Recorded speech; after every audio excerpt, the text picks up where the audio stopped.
Perspectives de médiation, un podcast sur la prévention et la gestion des conflits, présenté par Gainparly Médiation. Pour nous soutenir, abonnez-vous à notre chaîne, aimez le podcast ou laissez un commentaire, cela nous aide.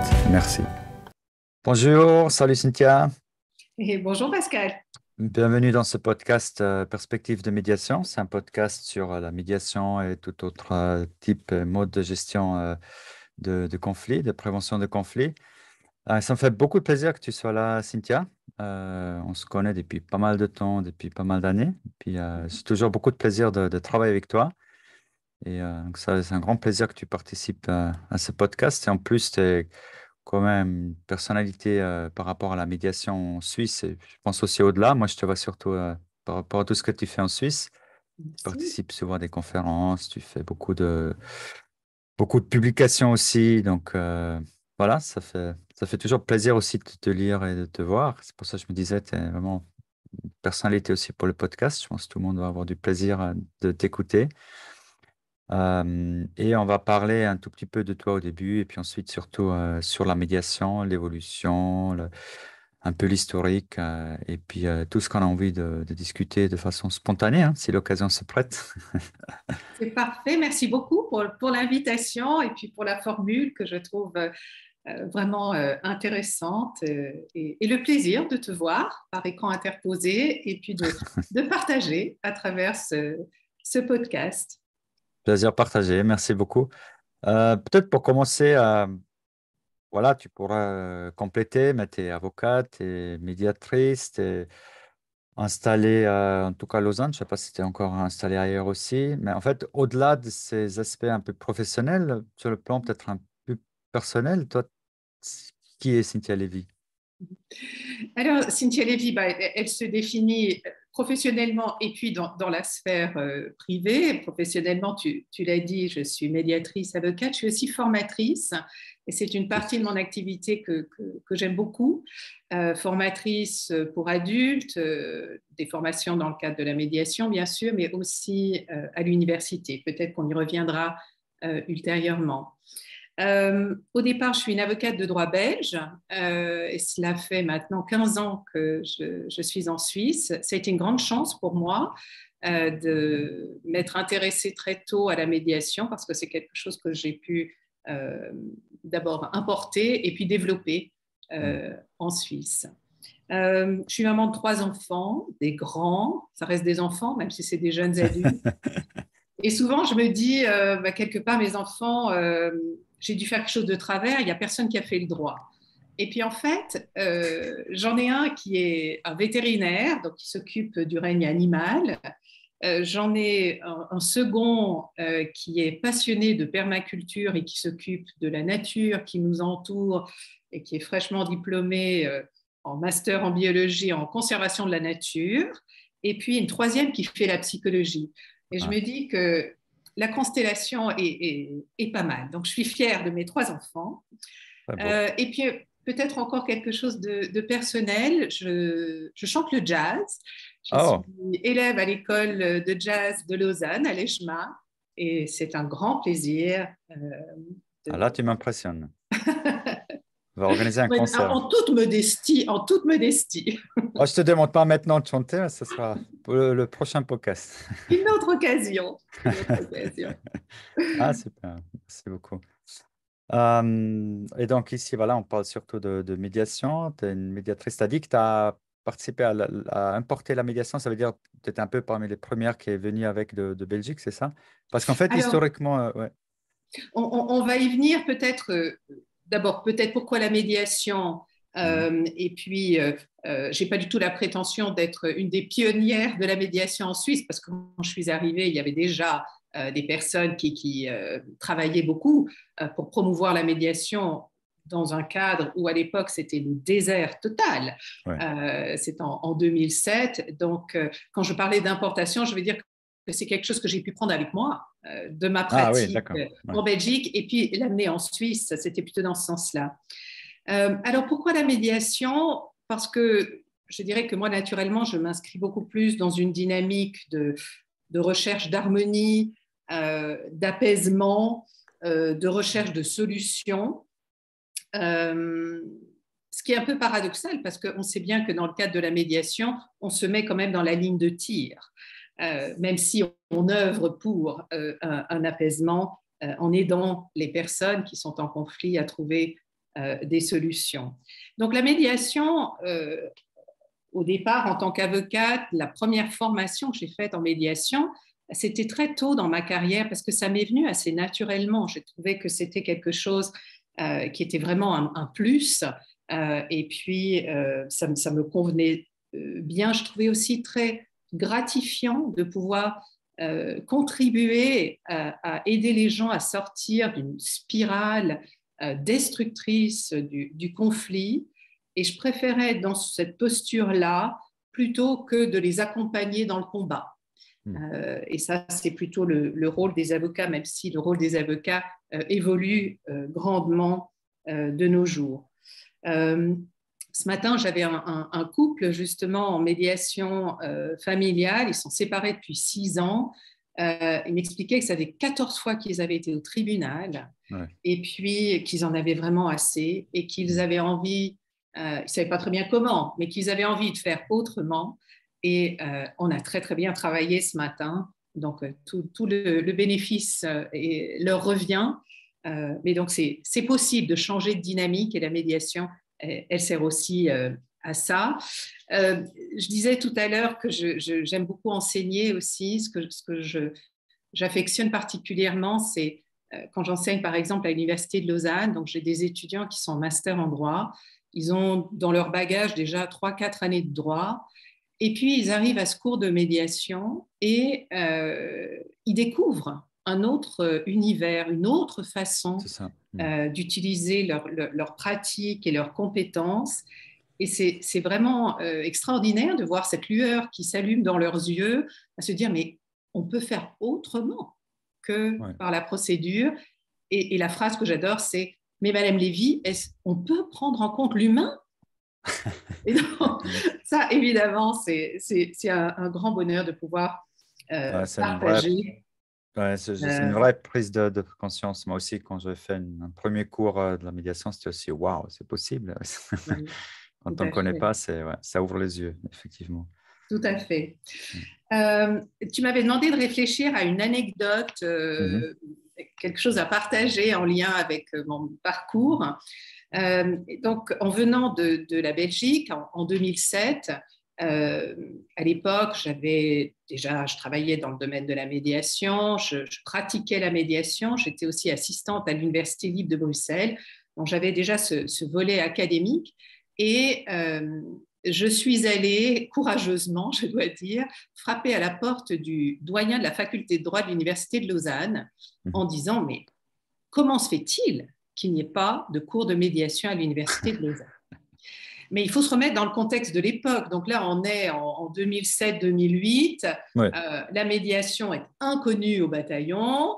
Donc, ça a mis un petit peu de temps à se mettre en place. Finalement, ce cours a été mis au concours. Et puis, finalement, le cours de médiation civile et commerciale a vu le jour. C'était en 2010. À Belle l'époque, réussite. pardon? Une belle réussite. Une belle réussite. Au départ, j'avais 22 étudiants. On était dans une salle de séminaire. C'était assez chouette parce qu'il y avait vraiment une grande proximité dans le cours. Aujourd'hui, il y a entre 80, 80 et 100 étudiants qui suivent le cours chaque année. Et c'est intéressant parce que ça veut dire que les jeunes juristes, futurs avocats, futurs magistrats, futurs notaires, ils ont conscience que les autres modes de gestion des conflits, c'est important pour eux et pour leur bagage. Et donc, en plus, à l'Université de Lausanne, maintenant, il y a aussi un séminaire approfondi en médiation, donc qui vient en plus du cours, et là, qui est uniquement organisé sous forme de jeu de rôle, ce dont les étudiants raffolent, évidemment. Et donc voilà, c'est aussi pour dire que l'université a suivi ce mouvement et que se sont rendus compte de l'importance de ce cours dans le cursus et de le compléter par un séminaire approfondi. Ce qui est primordial, surtout sur les personnes qui étudient le droit. Tu as une idée, le pourcentage d'étudiants sur l'ensemble des étudiants en droit? Qui suivent le cours? Oui. Alors, ça va être la quasi-totalité du cours de master, des OK. étudiants de master, parce qu'ils ont la possibilité de suivre ce cours leur première année de master ou leur deuxième année de master. Et donc, l'un dans l'autre, je les ai presque tous. Et je précise que c'est un cours facultatif. Mhm. Et donc, ce qui est très bien, parce que moi, je veux juste enseigner aux gens qui veulent apprendre cette matière.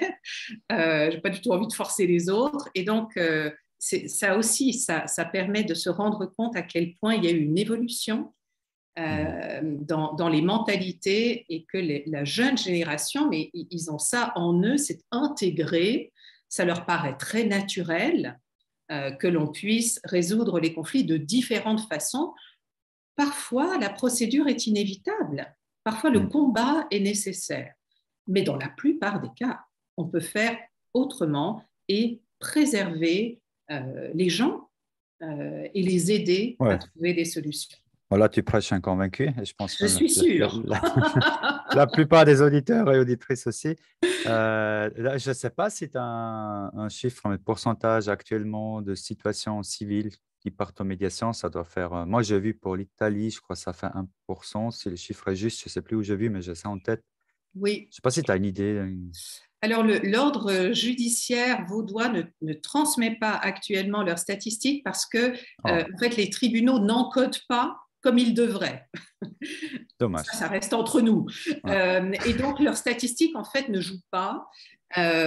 Mais j'observe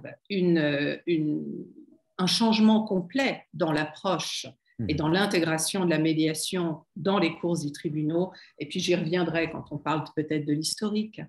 Ouais. En tout cas, la marche reste importante, il me semble. Oui. Mhm. Mhm. J'ai noté juste avant de passer à la deuxième étape, j'ai noté, tu me disais que les médiateurs et les médiatrices sont nés un peu en ligne de tir. Oui. Et puis tu disais aussi certaines situations, et en fait, il faut partir au tribunal avec les avocats, il faut un peu partir au combat. Voilà, ces situations se présentent comme ça. Et puis d'autres, c'est la médiation. Je me dis, est-ce que les deux sont en lien? Est-ce qu'on est en ligne de tir parce qu'on est entre les deux et c'est moins le cas quand on est en tant qu'avocat en défense d'une seule partie ou je ne sais pas si ça t'inspire quelque chose, cette question. Alors, je pense que parfois, les gens qui ne connaissent pas bien la médiation se disent, oh, c'est un monde où on discute, où les gens sont relax, voilà, Un petit café. on est bien. Alors que, on le sait bien, quand on démarre une médiation, les gens sont en conflit et les situations sont extrêmement tendues. Hmm. Donc le conflit, il est avéré, les gens s'arrachent les yeux. Et donc, c'est pour ça que je dis que c'est un peu paradoxal parce que, à la fois, en général, les gens qui s'orientent vers la médiation en tant que professionnels, c'est dans un but, un souhait de contribuer à un apaisement, mais c'est vrai qu'il faut supporter cette tension et cette posture où on est confronté aux gens qui s'invectivent et qui s'insultent parfois et voilà, où le ton monte. Et il y a de la place pour ça en médiation. Hmm. Donc, de ce point de vue-là, on est au milieu de la ligne de tir, si tu veux. Évidemment, quand on est avocat et qu'on accompagne un client en médiation, on a une toute autre posture, bien sûr, et puis on est le bras armé de son client. Et Hmm. bien sûr, on rentre dans la zone de guerre, euh, mais on décide rien puisque c'est le juge qui tranche. Ouais. Peut-être on Donc, tire, mais on tire d'un côté spécifique, alors qu'en tant que médiateur, en t'écoutant, en fait, on doit intercepter les flèches venant de deux côtés. et on doit absolument se préserver. Et ça, c'est toute la dimension dans les formations en médiation qui concerne vraiment à se préserver, à se ménager pour pouvoir rester dans ce métier voilà, un certain nombre d'années et ne pas se sentir épuisé Hmm. à force justement d'être confronté à des gens qui Hmm. sont en conflit, vivent des situations extrêmement difficiles, d'où l'importance de l'intervision, de la supervision en médiation. Absolument. Bien, merci. Passons un petit peu à la partie historique, à l'évolution depuis, Oui, je ne sais pas ce qu'on pourrait dire. Moi, ce que j'ai souvent entendu, c'est que les premiers, je ne sais plus, c'était les premiers cours. J'ai une amie qui avait fait je crois, fin des années 90, une formation quelque part à Genève, je me souviens, avec les infirmiers, infirmières, je crois. Mhm. Je ne sais pas si toi, tu as plus de thèmes, c'est à peu près autour de là. Et peut-être, je ne sais pas si tu peux nous faire un bref historique, peut-être avant 2011, comme c'est un tournant assez majeur. Peut-être avant 2011 d'abord, c'était quoi l'évolution de la médiation en Suisse? Alors, avant 2011, encore une fois, c'était la médiation, je dirais, était vraiment une terra incognita.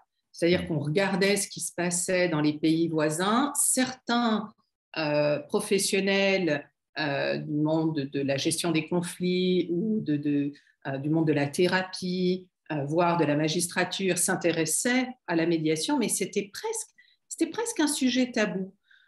Pour un avocat de s'intéresser à la médiation, ça voulait dire être un mauvais avocat Mhm. ou ne pas avoir, être suffisamment solide pour aller au combat. Pour un magistrat, c'était presque une démission.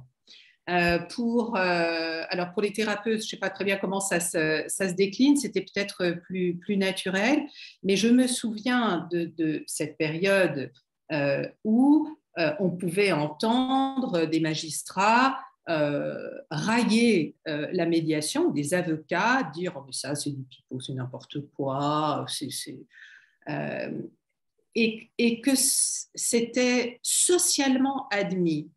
Aujourd'hui, un magistrat qui dirait la médiation, ça ne sert à rien, je ne connais pas, ça ne m'intéresse pas, ou un avocat qui dirait ça, il se discrédite à l'égard de ses collègues. Mhm. Donc, on a vraiment fait, je pense, Changement de vraiment paradigme. un pas de géant. Oui, ce fameux changement de paradigme qu'on lisait partout dans toute la littérature sur la médiation, pour moi, on y est. Oh, il y a encore beaucoup de choses à faire. Et tout le monde contribue à la promotion de la médiation, tout domaine confondu. Mais si on se replace d'un point de vue historique, alors c'est vrai qu'à Genève, il y avait déjà une loi avant le CPC, il y avait déjà une loi sur la médiation, d'ailleurs, dont les dispositions du CPC se sont inspirées. Le législateur, il s'est aussi inspiré des pays voisins, bien sûr, et même outre-Atlantique. Mais donc, il y avait cette loi, et puis il y avait aussi des domaines très spécifiques dans lesquels la médiation s'était développée. Par exemple, le domaine de la santé ou le domaine de la médiation scolaire, voire le domaine de la médiation administrative. Mais c'était des développements comme ça épars. Et puis, ça n'était pas du tout en lien avec la procédure Mhm. judiciaire. Et ça a été ça le grand changement avec l'entrée en vigueur des dispositions du CPC donc, en 2011. Il faut tout de même rappeler qu'avant ce CPC, les cantons avaient chacun un code de procédure civile, et puis que grâce à cette harmonisation, il y a eu un code de procédure civile, ce qui était tout de même vraiment un tournant important, et puis il y a eu quelques dispositions sur la médiation, pas grand-chose. Et c'est un choix que le législateur a fait, qui est différent des législateurs, par exemple, belges ou italiens, on y viendra peut-être. Mais le mérite, ça a été de donner ces lettres de noblesse à la médiation, d'asseoir un certain nombre de principes essentiels en lien avec l'articulation entre la procédure judiciaire et la médiation, Ouais. rend possible. Parce qu'un magistrat, avant ces dispositions du CPC, s'il avait la lubie d'envoyer des personnes en médiation, c'était considéré comme un déni de justice. Donc, les dispositions du CPC étaient vraiment Pour les importantes. juges, tu veux dire. Ouais. Pour les C'était ça, en fait. juges, Ouais, c'était ça ma question. Est-ce que c'est pour les juges? Est-ce que c'est qu'ils lâchent une situation et puis on va peut-être considérer qu'ils se sont incapables de la traiter ou je sais pas quoi, ou c'est plutôt ils se disent mais là ils vont échapper du système, ils vont partir, on ne sait pas trop, on perd le contrôle, c'est plus du juridique. C'est l'un ou alors je l'autre pense un peu plus ou oui, je pense qu'il y a eu toutes sortes d'interprétations, de ressentis, de fantasmes sur le fait de renvoyer en médiation. Est-ce que je peux, est-ce que je ne peux pas? Quand bien même je peux, parce que les dispositions du Code de procédure civile dont on parle là, en 2011, ça n'a pas changé la face de la Terre. Hein. Ce n'est pas comme si, une fois qu'il y avait eu ces dispositions, ça y est, boum, crac, il y avait des médiations qui pleuvaient, renvoyées par les tribunaux. Pas du tout. Mm. Parce qu'il y a eu encore une phase où les magistrats avaient peur de ne pas faire comme il faut. Donc, ils pouvaient, mais ils n'étaient pas sûrs de la formule, ils n'étaient pas sûrs de comment faire, ils avaient peur d'abandonner les parties, ils avaient peur de la critique des avocats en disant « mais vous ne faites pas votre job, on vient chez vous, c'est pour que vous tranchiez ».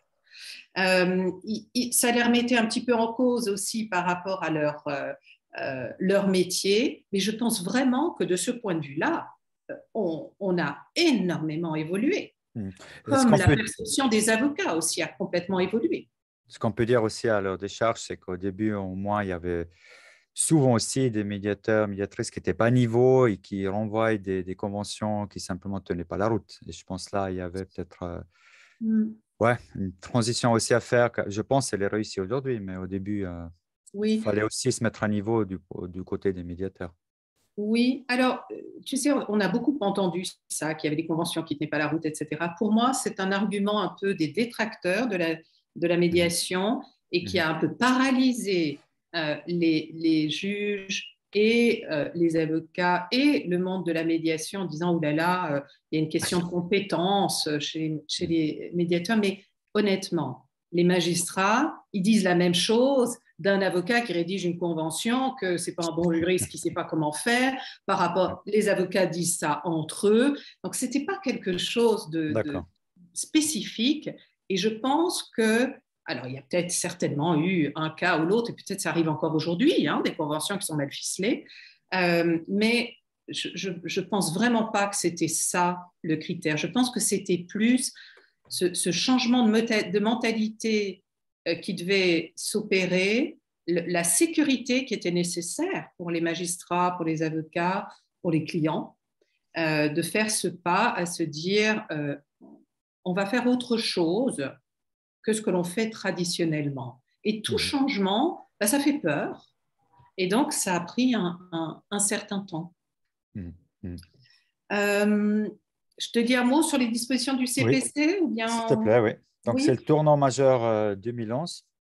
Oui, tournant majeur, entre guillemets, parce qu'encore Oui, une fois, ça n'a rien changé dans la légalement parlant, pratique voilà. immédiatement. Ouais. Ça a pris 10 ans. Ça a pris 10 ans pour progressivement s'ancrer dans les mentalités pour que la plupart des magistrats s'intéressent à la médiation, se demandent ce que c'est, comment est-ce qu'ils peuvent l'intégrer dans leur pratique, si ça va leur être utile ou pas.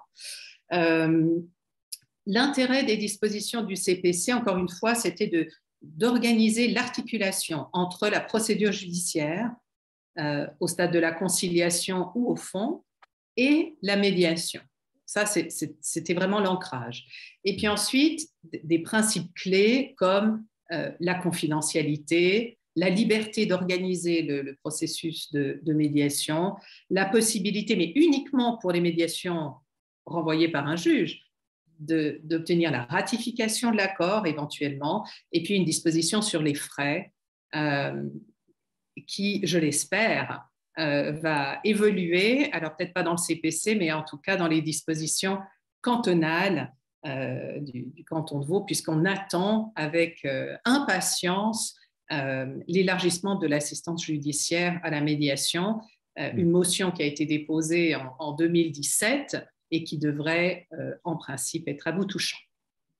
On l'attend, effectivement. On l'attend. J'enchaîne là-dessus parce que j'entends souvent aussi dans les discussions avec des médiateurs l'idée d'élargir, parce qu'il y a la notion de la gratuité sur des situations très spécifiques, quand ça concerne le droit des enfants, quand le juge est d'accord. Qu'est-ce qu'il y a encore? Il faut que ça concerne l'enfant. Il y a deux, trois critères comme ça qui permettent la prise en charge par le tribunal. Donc, ce n'est pas Les à gens n'ont pas les crédit, moyens. voilà, que les gens n'ont pas les moyens. Donc, c'est une réelle prise en charge à fond perdu par le tribunal. J'entends souvent des médiateurs dire ouais, il faudrait élargir, il faudrait que ça soit gratuit à plus large échelle sur d'autres situations aussi. Toi, tu en penses quoi? Alors, la première chose, c'est que ça a déjà été élargi une fois, c'est-à-dire que les dispositions du CPC à l'origine prévoyaient que c'était quand les gens n'avaient pas les moyens, que le tribunal l'avait recommandé, qu'il s'agissait des enfants pour des questions non patrimoniales. Donc, c'était D'accord. vraiment une peau de chagrin. Puis, Mm. ça rendait la pratique extrêmement difficile parce qu'il fallait faire Ouais. un tri entre ce qui était patrimonial, pas patrimonial. De toute façon, on parlait de tout. Et donc, ça rendait les choses un petit peu compliquées, même si les juges étaient assez larges pour appliquer malgré tout la gratuité. Donc là, il y a eu une modification du CPC pour prévoir que c'était toutes les questions relatives aux enfants. Et on parle évidemment des enfants mineurs, parce que j'ai une fois une magistrate qui est venue me voir en me disant qu'on lui avait demandé la gratuité pour un cas successoral où les enfants avaient respectivement 65 ans et 68 ans, donc c'est pas ça. Alors, je parlais tout à l'heure du choix du législateur par rapport aux dispositions du CPC. Un de ces choix, ça a été de laisser au canton la possibilité de décider si oui ou non assistance judiciaire en plus de la gratuité. Certains cantons ont fait ce pas dès le départ. Le canton de Vaud pas. Et puis, c'est ce que nous attendons maintenant. Donc, ce sera dans des dispositions de droit cantonal. Et ce sera vraiment important parce que la moitié des procédures en séparation, divorce, les gens sont au bénéfice de l'assistance judiciaire. Alors, si on leur propose d'aller en médiation et qu'ils doivent payer, le calcul est vite fait, ils restent en procédure. Et ça crée vraiment une discrimination. Et ce n'est pas le critère pour aller en médiation ou pas, de savoir si les gens ont les moyens de payer le médiateur. Il faudrait se baser sur les critères pour la médiation et puis que les gens puissent faire ce choix en étant aidés par l'État éventuellement.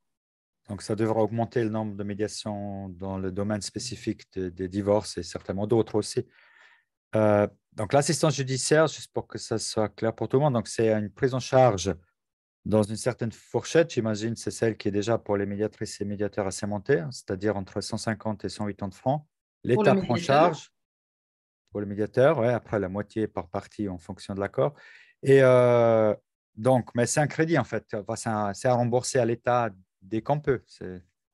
Oui, c'est-à-dire que ce n'est pas du tout gratuit, c'est un prêt de l'État. Et les gens que j'avais ce matin dont je parlais tout à l'heure, il y en avait un qui avait déjà 27 000 francs à rembourser à l'État. On en fait des séances de médiation pour ça. Hein. Donc, 27 000 francs dans le cadre de l'assistance judiciaire à rembourser, c'est une grosse somme. Ouais. Il y a 3 jours, j'avais d'autres personnes qui étaient là. Là, ce n'était pas l'assistance judiciaire, il y en avait un, il était déjà à 50 000 francs de frais d'avocat. Donc, je veux dire, il y a un moment où il faut s'arrêter. Donc voilà, alors on parle toujours des dispositions du CPC, mais alors les médiateurs qui nous écouteront le savent aussi, bien sûr, il y a aussi des dispositions du Code civil, notamment en matière familiale, qui permettent aux juges d'aller plus loin. C'est-à-dire que, on parlait tout à l'heure en introduction d'un article que j'ai rédigé avec une assistante de l'université à l'époque qui s'appelle Maya Kip, et le titre c'est médiation volontaire ou obligatoire. Donc le principe en droit suisse, c'est que le juge, il peut conseiller, il peut recommander, il peut exhorter, donc ça c'est vraiment pousser dans le dos, voire ordonner la médiation, mais c'est pas pour ça qu'on a de la médiation obligatoire. La médiation obligatoire, c'est quand on n'a pas le droit de saisir le juge, on est obligé d'aller en médiation avant de saisir la justice. Donc, on n'a pas eu l'interaction avec le juge. On doit aller en médiation et c'est une condition préalable pour saisir la justice. Ça, c'est le système en Italie, mais nous n'avons pas ça en droit suisse. On est dans un système où on a accès à un juge. Je pense que c'est un système qui est tout à fait valable également. Ouais, puis il faut de toute façon toujours le garantir. Mais en fait, ça me fait beaucoup réagir. Merci beaucoup, tu m'as donné le terme que je cherche depuis longtemps pour le terme exhorter. Oui. Je souvent essaye de comprendre exhorter. Que veut dire ça de langue maternelle allemande? Je commence à traduire. Et si tu traduis en allemand, ça donne différentes choses en fonction du sens qu'on donne. Ça peut être obligatoire, ça peut être une sorte d'invitation à ne pas refuser. Enfin, voilà. Oui. Tu dis pousser dans le dos. Ça, oui. J'aime bien. Donc, on est d'accord, ce n'est pas obligatoire, mais c'est compliqué de dire non. Hein, c'est un peu ça. Alors, absolument. Et je dirais que donc, je fais cette distinction entre la médiation volontaire, parce qu'elle reste volontaire en Suisse, et la médiation obligatoire dans le schéma, comme je viens de décrire en Italie. Mais c'est vrai que quand on est devant un juge, a fortiori si c'est le juge qui va trancher, et puis que le juge vous dit, écoutez, moi je pense que vraiment vous devriez aller en médiation pour telle et telle raison, et j'insiste pour que vous alliez, c'est clair que les gens, eux, se sentent obligés d'aller en médiation. Mais ce n'est pas la médiation obligatoire, comme j'en parlais tout à l'heure. Et puis, l'autre chose qui est aussi très importante à bien établir, c'est que quand bien même on serait poussé dans le dos, on nous aurait tordu le bras pour aller en médiation, dans le cadre d'une médiation judiciaire, on peut toujours en sortir. C'est ça. Donc, c'est la différence entre l'opt-in, qui en Suisse peut être un téléguidé, poussé dans le dos, et l'opt-out qui reste toujours valable et qui reste toujours possible. Et ça, c'est vrai partout, de façon universelle. On ne force jamais les gens à trouver un accord. Ça n'existe pas. Si ce n'est pas d'accord, c'est quelqu'un d'autre qui tranche. Donc, en gros, on est obligé d'aller une première séance et après, le volontariat s'applique. Ouais. Puis, d'ailleurs, tu disais avant, pousser dans le dos par rapport au terme exhorté, c'est un peu comme la direction dans une entreprise qui invite deux employés d'essayer une médiation. C'est difficile aussi de dire non. On n'est pas obligé, mais en même temps, je ne peux pas tellement dire non. Voilà. Absolument, mais on peut sortir. On peut sortir, c'est ça. Et on prend ses responsabilités à ce moment-là, parce qu'on sait très bien que ça ne va pas faire plaisir au chef de service ou au chef de département, etc. Mais on a ce choix. C'est ça. Donc, tu disais opt-in, donc c'est pour tenter une médiation, donc pour l'obligation de médiation. Maintenant, rentrer, oui. Pour rentrer en médiation comme préalable à la possibilité d'ouvrir une procédure, c'est ce qui se fait actuellement avec la justice de paix. Donc certains pourraient dire, en fait, on a déjà ça, on a la justice de paix. Alors, je pense que le juge est dans une toute autre posture que le médiateur, ne serait-ce que le décorum, ne serait-ce que aussi le regard que portent les gens sur un juge, même un juge de paix qui est très proche des gens et qui, historiquement, c'est un rôle vraiment aussi de recherche d'accord, d'apaisement. Mais la différence, c'est que, alors, en fonction des juges, ça peut varier aussi très fort, mais le juge, il reste tout de même dans un cadre qui est très juridique. Donc, on aide, on pousse, on propose, on dit aux gens qu'ils doivent être raisonnables. Donc, on est dans un contexte qui est très, très différent du contexte de la médiation. Cela étant dit, il est clair qu'il y a des zones de convergence. Si on regarde une audience de conciliation et qu'on regarde le processus de médiation, c'est sûr qu'il y a certaines choses qui sont semblables, puis il y a des choses qui sont complètement différentes. Donc, il y a la durée. Ouais, vas-y. Et le facteur temps. Une audience, une fois 1 heure, voire parfois quand on a des juges très diligents ou qui ont la possibilité de fixer une deuxième audience, ça arrive, certains juges le font. Et il y a des juges qui sont très... Moi, j'ai beaucoup aimé rencontrer les juges de la conciliation qui vraiment étaient très fiers de leur pratique de conciliateur. Pour certains, d'ailleurs, gardaient une espèce de tableau de chasse en disant, ben voilà, moi j'ai concilié, tac, tac, tac, tac, tac, autant de cas. Et on voit tout de suite que c'est très différent de la posture du médiateur, parce que le médiateur, il sait bien que si les parties ont trouvé un accord, ça leur appartient et le succès leur appartient aussi. C'est ça. C'est pas une coche à mettre pour le médiateur en disant c'est grâce à moi, c'est moi qui ai fait. C'est pas ça. Donc on est dans une dynamique qui est très très différente avec les magistrats, même si vraiment je remarque, je vois de plus en plus d'intérêt des magistrats pour des modes de communication, des outils de communication qui sont aussi des outils de communication qu'on utilise en médiation. Effectivement. Tu sais, parce que c'est intéressant, récemment, j'ai été invitée à participer à un groupe de travail sur un nouveau projet qui s'appelle l'orientation préalable, qui verra peut-être le jour, et qui serait le principe de, dès que les dossiers rentrent au tribunal, d'avoir sous le regard d'un magistrat / un médiateur, et peut-être impliquer justement la permanence de médiation dont on va parler, d'avoir très très tôt un regard, est-ce qu'on peut inviter les gens à aller en médiation ou pas? Là, tu nous parles de modèle de Cochem ou c'est encore autre chose? C'est encore autre chose. Ah, c'est encore Encore autre autre chose. chose. Orientation préalable.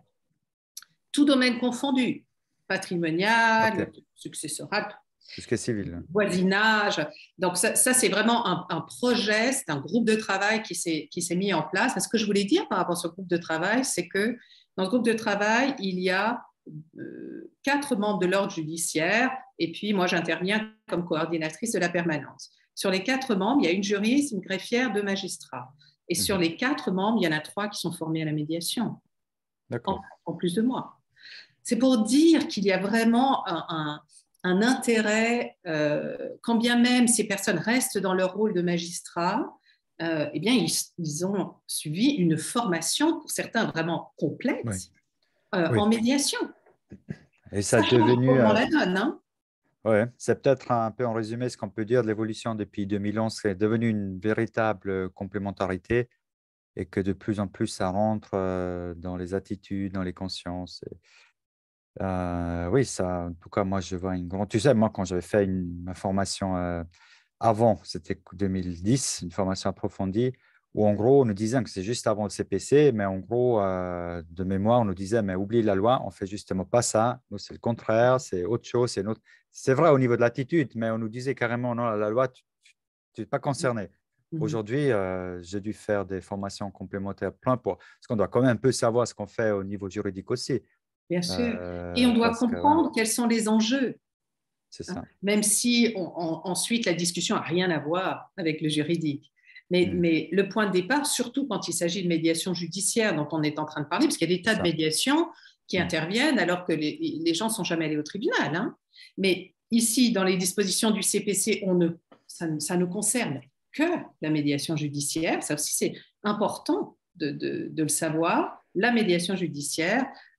Et dans ce cadre-là, c'est vrai qu'il faut comprendre qu'est-ce qui s'est tramé. Alors, moi, je ne reçois jamais, je ne demande jamais, je refuse même parfois qu'on m'envoie le dossier du tribunal. Parce que d'abord, ça prend un temps fou, et puis ça me teinte en fait ma vision, mon approche, et puis les éléments qui sont importants, ils arriveront en temps voulu.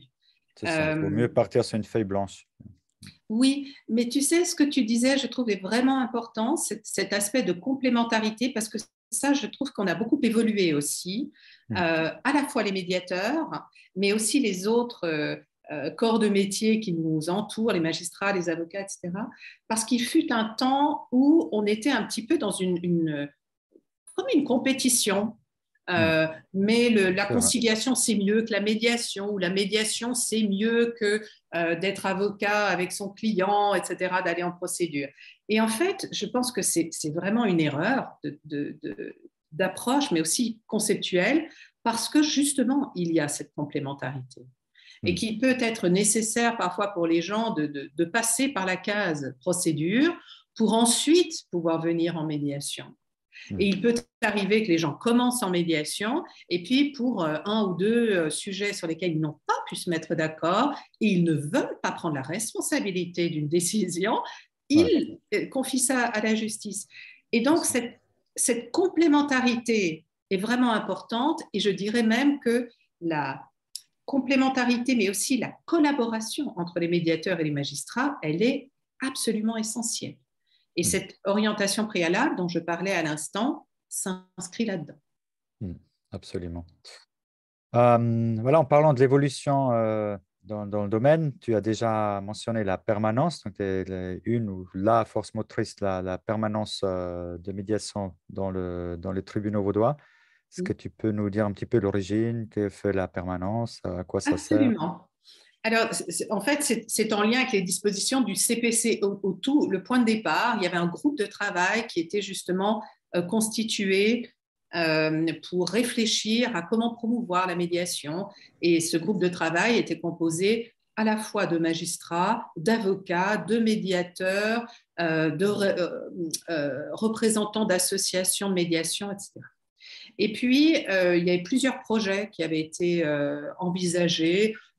Encore un questionnaire envoyé aux magistrats pour dire de quoi avez-vous besoin, ou envoyé encore aux avocats. Puis moi, je me disais, mais ça, c'est classement vertical direct, quoi. Les gens, ils ont pas le temps et puis ce n'était pas encore suffisamment ancré dans la pratique pour qu'il y ait un intérêt à ce genre d'outils. Donc, de ce groupe de travail est née l'idée d'une permanence qui serait au sein du tribunal et qui aurait pour objet de donner de l'information sur la médiation. Et donc, c'était en 2017. Ça a commencé sous forme d'un projet pilote. Il y a un certain nombre, dont tu faisais partie d'ailleurs au tout départ, la permanence, de médiateurs qui ont travaillé bénévolement pendant une année dans le cadre de cette permanence qui était située à Lausanne. Et puis l'idée, c'était à la fois de faire entrer la médiation au tribunal, symboliquement c'était important, Absolument. de permettre aux juges de renvoyer les gens directement en audience en disant mais donc, allez donc à la permanence vous renseigner. Moi je pense que la médiation c'est une bonne chose, allez vous renseigner.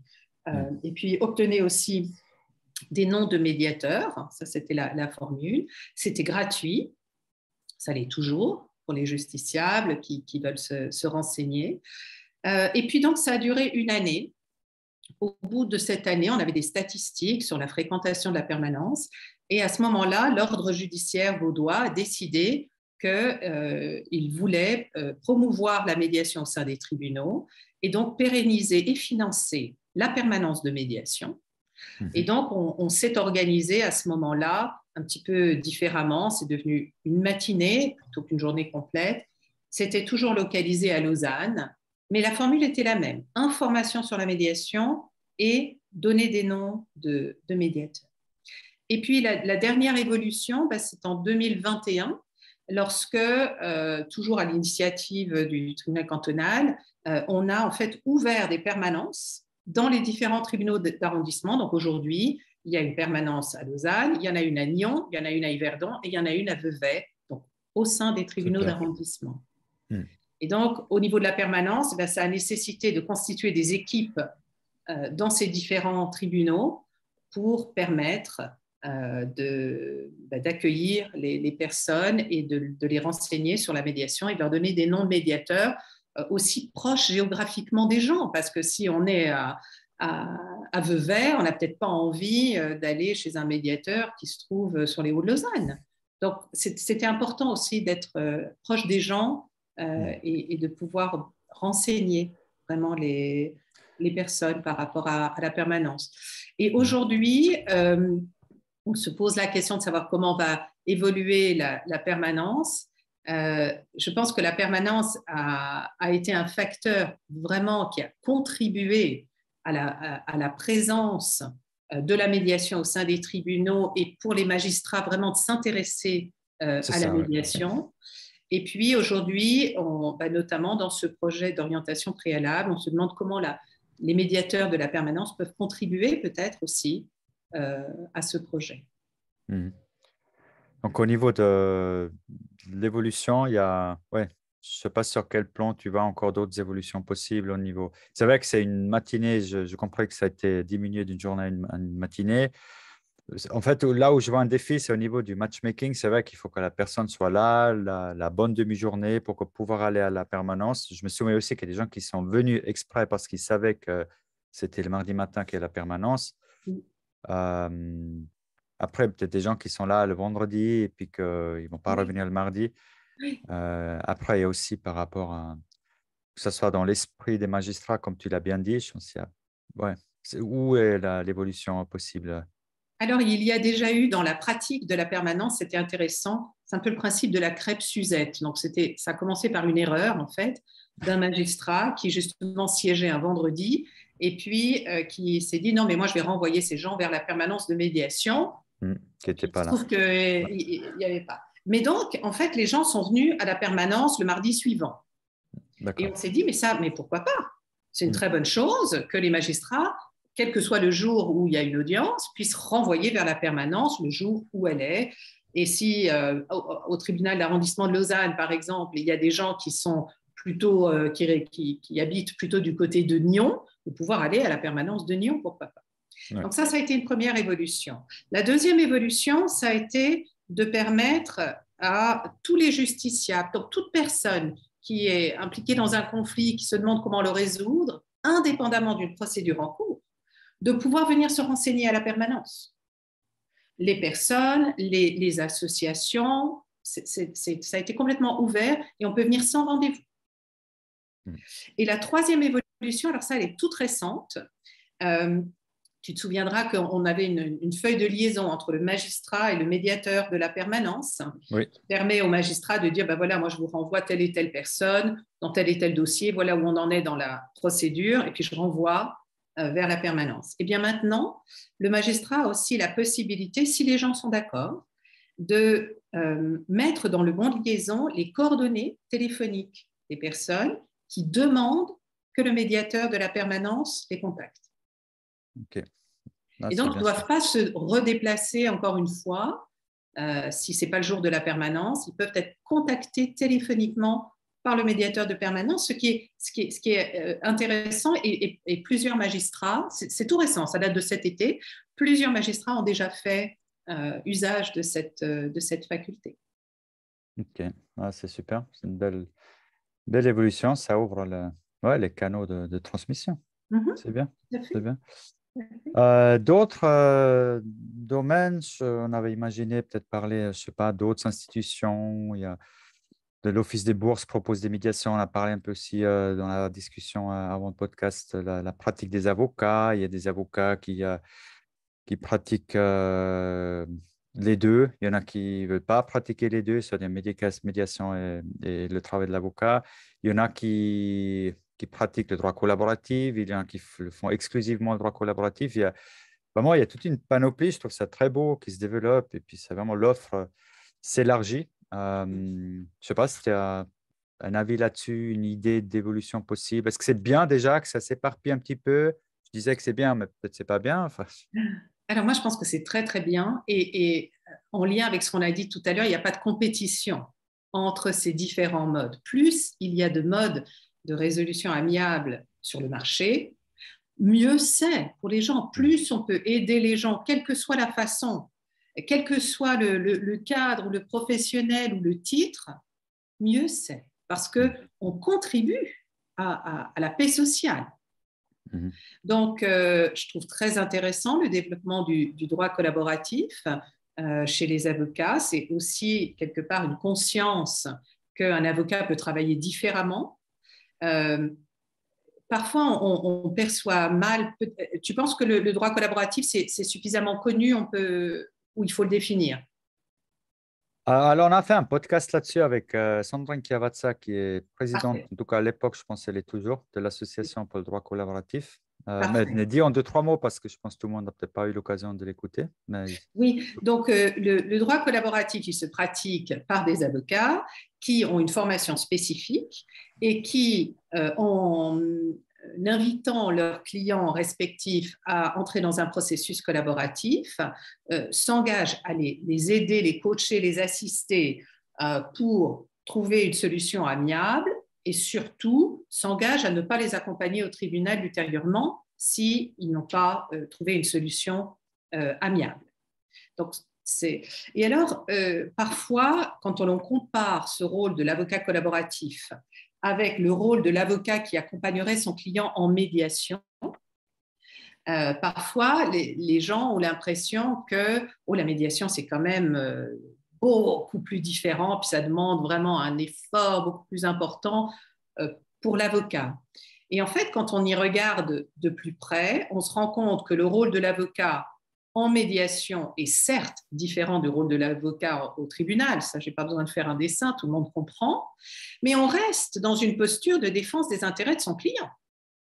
Même si on veut contribuer au processus, on reste dans le clan de son client. Alors que quand on est un avocat dans un processus de droit collaboratif, on reste l'avocat de son client, mais on est aussi l'avocat collaboratif de l'autre client. On est dans un rapport qui est complètement différent avec son propre client, avec le client de l'autre partie et avec son confrère. Et en fait, le grand écart, c'est vraiment entre le rôle traditionnel de l'avocat et le droit collaboratif. Donc, moi, je trouve très intéressant, assez courageux aussi de la part des avocats qui se lancent dans dans cette pratique et je pense que les résultats, d'ailleurs le taux de réussite du droit collaboratif est impressionnant une fois que le processus a pu être mis en place. Le grand défi, c'est d'avoir suffisamment d'avocats formés au droit collaboratif pour le faire. Alors moi qui viens de la Belgique, c'est vrai que le droit collaboratif est déjà ancré depuis un certain nombre d'années dans la pratique du barreau de Bruxelles, avec des listes d'avocats qui sont assermentés, qui ont suivi la formation d'avocats collaboratifs. Et puis, ça a beaucoup changé le paysage judiciaire. Et je pense que l'évolution principale, c'est qu'aujourd'hui, quand on a des jeunes qui veulent devenir des avocats qui font des études de droit, ben, ils se rendent compte qu'en fait, il y a toute une palette avec différentes couleurs. Il y a le conseil, il y a la négociation. Heureusement, beaucoup de dossiers sont résolus par la négociation directe. La plupart des avocats qui font du droit commercial, ils négocient 80% de leurs dossiers, au moins. On peut dire, je crois, hein, l'objectif, dans vraiment l'intérêt du client, ça serait de jamais devoir partir au tribunal. Le mieux, c'est toujours négocier à l'avance, soit médiation, soit avec l'avocat, mais d'éviter le tribunal. Dans tous les cas, ça serait l'objectif idéal dans l'intérêt du client. C'est vrai, Pascal, mais la difficulté, c'est que tu n'es pas tout seul à décider. Donc, si toi, tu veux absolument aller vers un mode amiable, parce que tu penses que même s'il y a de grosses difficultés, on ne va pas perdre son temps au tribunal pendant X années et tout ce que ça va nous coûter, mais si la personne qui est en face de toi ne veut pas, et si toi, tu es assigné en justice, tu n'as pas le choix. Mais ce que je voulais dire tout à l'heure, c'est que pour les jeunes avocats, donc tu as le conseil classique, la négociation, mais la médiation, le droit collaboratif et la procédure judiciaire, ça fait partie de la palette. C'est ça. Alors que quand nous, on s'est formés, enfin, je ne sais pas, je suis plus âgée que toi, mais à l'époque, c'était presque comme un ovni qui débarque dans le monde des avocats ou des professionnels. Donc, ça a beaucoup changé. Beaucoup changé. Quand tu dis amiable, ça veut dire tout ce qui est en dehors du tribunal, c'est ça? C'est ça la définition? Amiable, ça veut dire qu'il n'y a personne qui impose une solution aux gens, et donc c'est hors tribunal, c'est hors arbitrage, mais c'est aussi, si on parle par exemple des conflits dans le domaine du travail, ça veut dire que ce n'est pas une décision qui est donnée top-down par un manager. Ce sont les personnes qui sont impliquées dans le conflit qui vont chercher une solution amiable, qu'elles vont décider elles-mêmes, éventuellement aidées par un tiers qui les aide dans ce processus. L'autodétermination. Oui. Peut-être gentiment toucher à la fin de la discussion. On avait pensé aussi, peut-être si tu peux donner quelques idées sur l'Italie et la Belgique. Tu as déjà parlé un peu de la Belgique, mais tu connais bien l'Italie et la Belgique. Je sais qu'en Europe, il y a une directive qui oblige tous les membres de l'Union européenne d'adopter la médiation judiciaire. Qu'est-ce que tu peux nous dire par rapport à l'Italie et la Belgique spécifiquement?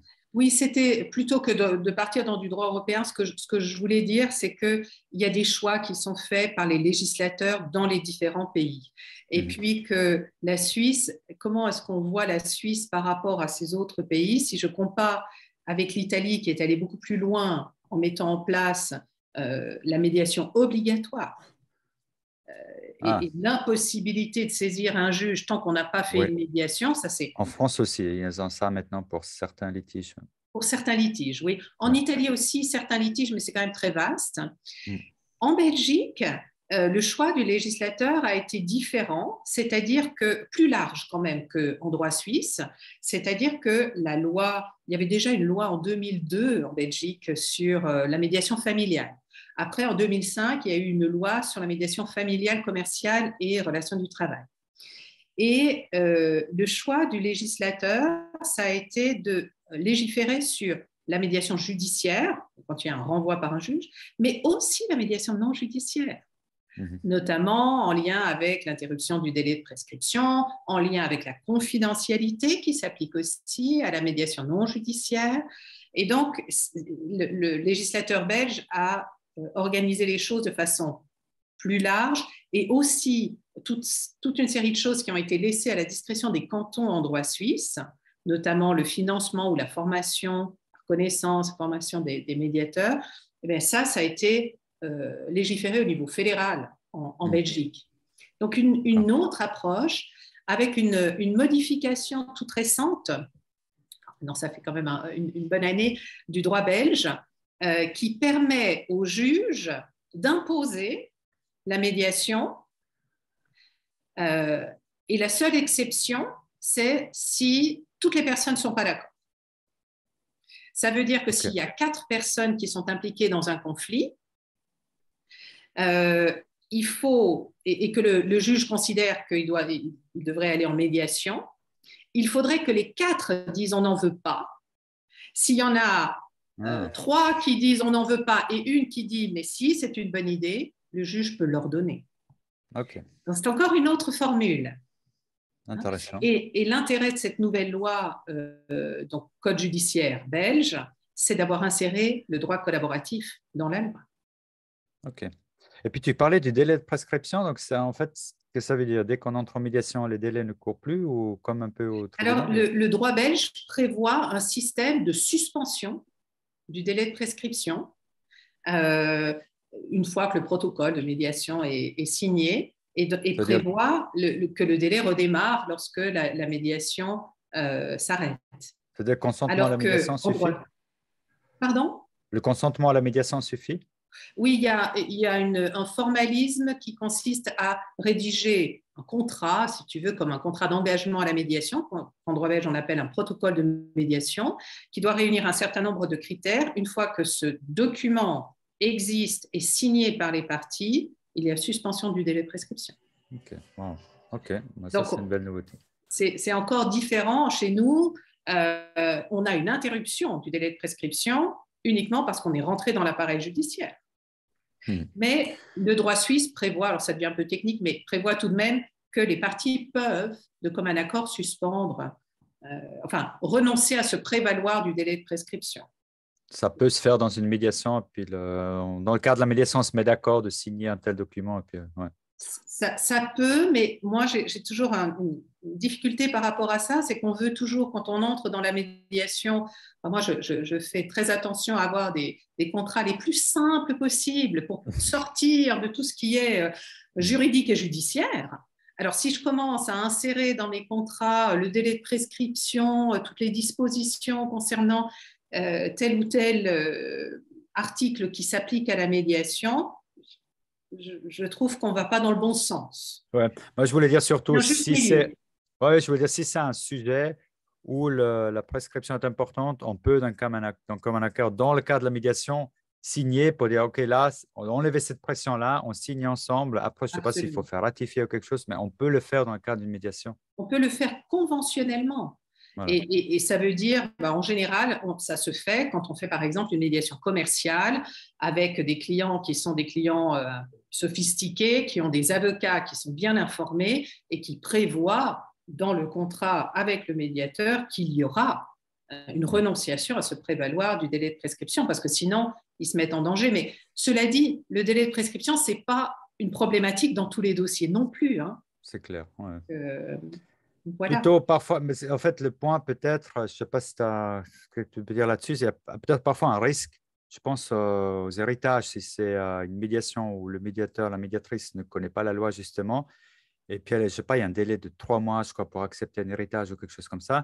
Si on entre en toute bonne confiance dans une médiation et puis le médiateur ne sait pas, on peut rater un délai important dans le cadre de l'héritage. Je ne sais pas si c'est vrai ce que je dis, mais il y a ce risque pour certaines choses. Et dans certains domaines, il y a des délais qui sont très courts et auxquels il faut être attentif. C'est la responsabilité du médiateur de se renseigner, mais c'est surtout la responsabilité des clients de se faire conseiller par des avocats. Ce n'est pas au médiateur de pallier à tous les aspects juridiques qui pourraient se présenter.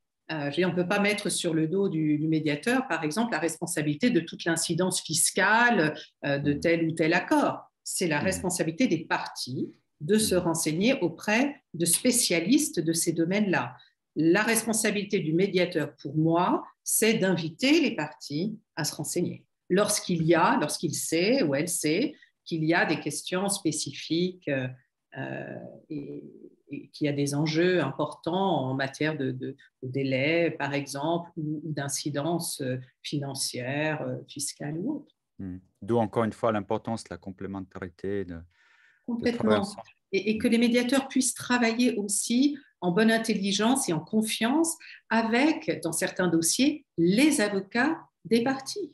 Moi, j'ai certains dossiers dans lesquels les avocats ont vraiment été des atouts dans la médiation. Ce n'est pas toujours le cas, mais ça peut arriver. Et un dossier en particulier auquel je pense, si la médiation aboutit, c'est grâce à un des avocats d'une partie qui a su faire un lien et qui a su vraiment contribuer à la médiation. Donc, complémentarité, c'est vraiment le mot-clé. J'ai entendu qu'à Genève, il y a une sorte de, je ne sais pas comment on appelle ça, une plateforme, un bureau, où il y a des avocats qui sont à disposition des médiateurs. Je ne sais pas si c'est quelque chose qui a réfléchi. Après, je pense que chacun peut aussi construire ses liens personnels avec, avec les différentes personnes. Je trouve que c'est une démarche intéressante. C'est l'Ordre des avocats genevois qui a mis cela en place. C'est une liste d'avocats qui peuvent être invités à venir dans la médiation pour éclairer les parties sur le droit. Et donc, c'est un seul avocat qui rentre et qui informe les parties. Ça te semble intéressant pour moi plus loin? Je trouve que c'est très intéressant. Je trouve que c'est très intéressant comme démarche. Encore une fois, il n'y a pas toujours des questions épineuses et juridiques à trancher. C'est ça. Bien, je ne sais pas si avant le mot de la fin, tu as encore quelque chose sur tout ce qu'on a discuté. Écoute, je pense qu'on a bien fait le tour. Peut-être un dernier petit mot de fin. Voilà. Je commence, si tu le permets, pour te remercier. C'était vraiment très instructif et super intéressant. Je savais dès le début que ça sera comme ça. Tu n'as que confirmé mes attentes. Et je te remercie beaucoup encore une fois. Et au plaisir de continuer de travailler avec toi sur différents domaines, différents dossiers. Avec grand plaisir, Pascal, merci beaucoup. Et si je devais dire juste un mot de fin, c'est que vraiment le monde de la médiation est un monde qui est en pleine évolution, qui s'est complètement transformé ces dernières 10 années et que c'est à la fois gratifiant et fascinant de participer à un domaine qui est en pleine évolution et qui est dans une évolution vers de plus en plus de reconnaissance. Et on œuvre tous, parce qu'il y a beaucoup de gens qui travaillent pour promouvoir la médiation. C'est l'occasion pour moi de saluer tous ces gens-là. Absolument, on construit. Merci beaucoup, Cynthia. Avec plaisir, Pascal. À très bientôt. À bientôt. Tchuss. Tchuss. Pour nous soutenir, abonnez-vous à notre chaîne, aimez le podcast ou laissez un commentaire. Cela nous aide. Merci.